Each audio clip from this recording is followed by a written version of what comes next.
Welcome back, my duelist friends. Casual Duelist here again. It is another Thursday. Thursday this week is another throwback for the Time Wizard Progression Series.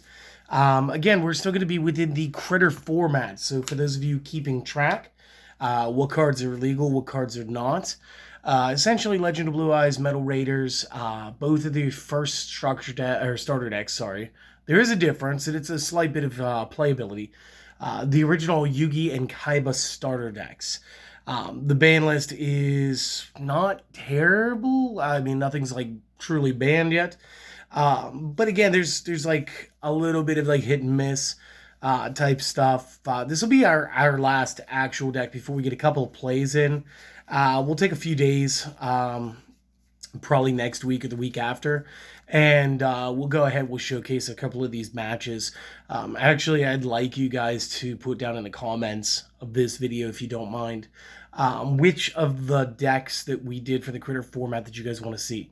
But before I monopolize too much more of your day, I want to give you guys this deck profile. So what this was is this basically like a Robbin Goblin control. Robbin Goblin being a trap card, continuous trap card. I'll just show it to you. That was released during Metal Raiders, and I still have my first edition Metal Raiders. Obviously, very rough around the edges. She's been in the collection a long, long time. Every time one of your monsters inflicts damage to the opponent's life points, one card gets randomly ripped out of their hand and discarded to the graveyard. So obviously, this was one of the very early ways to win. Was just seriously just take all the options away from your opponent while overpowering the field. So that's the entire gimmick of this deck. So real quick, deck list. I'm going to give you guys 3 7-colored fish. Again, this was released in Metal Raiders, so any version, obviously, we bought some Speed Duel ones for the collection, but you could use Metal Raider ones if you guys are purists about this. Good 1,800-point card. Just great stats. Next up, another new release was the Dark Elf. This set was during the Metal Raiders. Obviously, these are Metal Raiders. I don't think these ones are original ones because they say the studio, whatever it is at the bottom, instead of Kazuki Takahashi. So this is probably the 25th anniversary reprint or a newer reprint of the set. But again, it's a 2K 4-star. It is going to cost you 1,000 points to attack. But then again, you got to remember part of the whole gimmick here is every time we could deal the battle damage, we're going to go ahead and rip cards out of the opponent's hand. So you gotta take the hit sometimes. Going along that same vein, we're going to be running 3 copies Jiraiya. Again, another early 4-star that came in this set. Again, these big ones like this, anything over 2K initially had some sort of drawback. On this one, when we declare an attack with this card, we toss a coin and call it. If we're wrong, we lose half our hit points. But it's okay because I'm kind of feeding into this. So don't be afraid to use the Jiraiya. Don't be afraid to use the Dark Elf, okay? Next monster, and our last beater, is going to be 3 copies Lajin. Again, this is just another 4-star 1,800. I'm just loving on this, I don't even remember what this was. It was a Duelist Pack Kaiba print. Yeah, and just alternate art, love it. That's all that is. As far as some tech cards, though, we are going to tech in 2 copies Mask of Darkness. When this flips, we can recycle a trap card from our discard pile back to our hand. This is going to allow us to get a couple replays. Again, Mirror Force is limited to 1 right now, as far as Critter format goes. With Double Heavy Storm lurking around, stuff that could deal with the face-up Robbin Goblin. We're going to want to go ahead and be able to call those back if we need them. Good thing is they don't take hit points to activate, so that's going to be good too. And then last but not least, we're going to be playing 2 copies Witch. Again, I kind of went away from Sangan for this deck.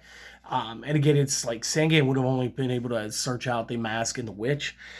Meanwhile, Witch can pull for literally anything in the deck.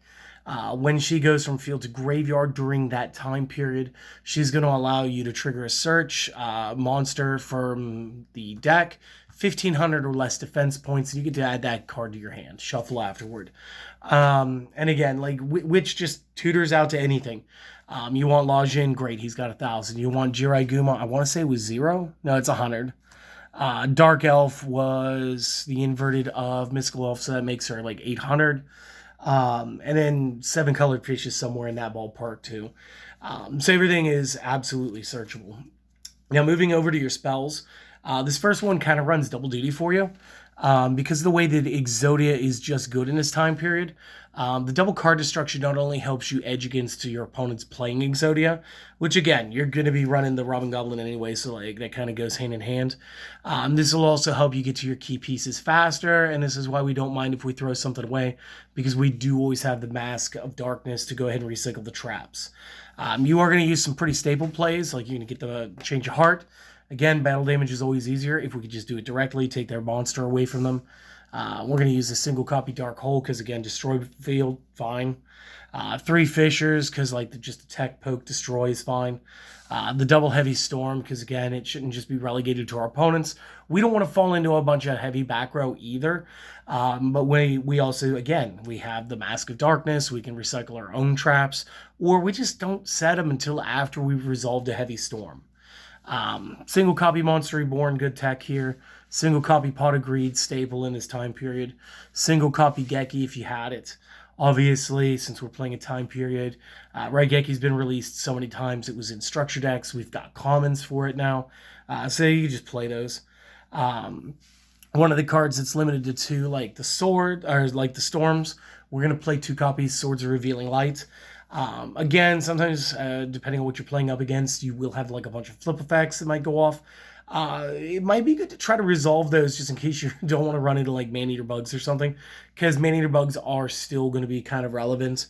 It's a good way to check to see if the opponent's been bluffing without playing big defense cards like Giant Soldier of Stone or Aquamador. And instead are bluffing with more offensive pieces like their Lajin, their 7-colored fish, those kinds of things. So again, just being able to pierce that, flip those cards, that's going to be important. Moving into the traps, it's a pretty basic board. You're going to have your 1 Mirror Force, which again, we can recycle a couple of times through the Mask. You are going to play the maximum 3 Robbin Goblins, because again, we want to resolve this effect as often as possible, because realistically, the sooner you strip away the opponent's hand, the sooner you just win. Again, it's very hard to play without options. Now's the time for me to make my case for why it's okay to play Dark Elf strong and early and not to worry about Jiraiya. I'm going to be running 3 copies of Solemn Judgment. Okay, Solemn Judgment is actually very good in this time period. And since this deck is already so much about paying life, the only hard pay in this deck is going to be the Dark Elf. She's the only one that has a set price at 1,000 points. Jiraiya is a 50% of the time you're going to pay half. Solemn Judgment is always a pay half. With Solemns and Jiraiya, the interaction is fine.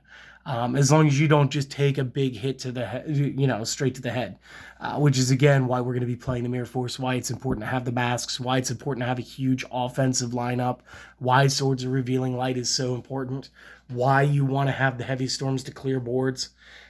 It's just all there. And then the last card, because again, this is only like 37 out of the 40 cards, you're going to want to round this deck up to 40 by playing 3 copies of Trap Hole, because again, maybe you do only have like Witch of the Black Forest, and you just kind of like set a few cards. It goes to your opponent's turn. Maybe you set 2. You set the like the Trap Hole and the Heavy Storm. You go for like the Pro Storm move, and opponent goes to summon something. You hit the Trap Hole. They're like, fine, whatever. They play a big back row. It's your turn. You draw. You just like you flip Storm, and they're like, what do you mean you set Storm? And it's like, yeah, lols. And then you trade 1 card for 3. It's fine. This does help you, again, after you do a lot of the life paying, this helps mitigate yourself to taking losses. This is it. This is a fun deck. It is our last Time Wizard build for the Critter format. Like I said, please, in the comments, number 1, let us know if you enjoyed this. 2, if you'd like to select a couple of decks. This is how we're going to do the voting. We're going to take it for a week. That's why I said we might not do anything with this format of video next week. We'll give it like a full week, and then we'll go ahead and get the duels done up and upload them the week after. And that'll let me focus on some other decks. I actually had a friend in the real world ask me to do something with Jinzo, and I don't know that Jinzo would have changed that much. But since I own Droplets and I own triple talents tactics and stuff, it might be time to actually go ahead and revisit the whole idea of that deck. So yeah, guys, vote in the comments. Support the channel, comment, like, sub if you enjoy this stuff. Most importantly, I just want you guys to go out and have an excellent day. And yeah, that's it. See you on the next one. Later.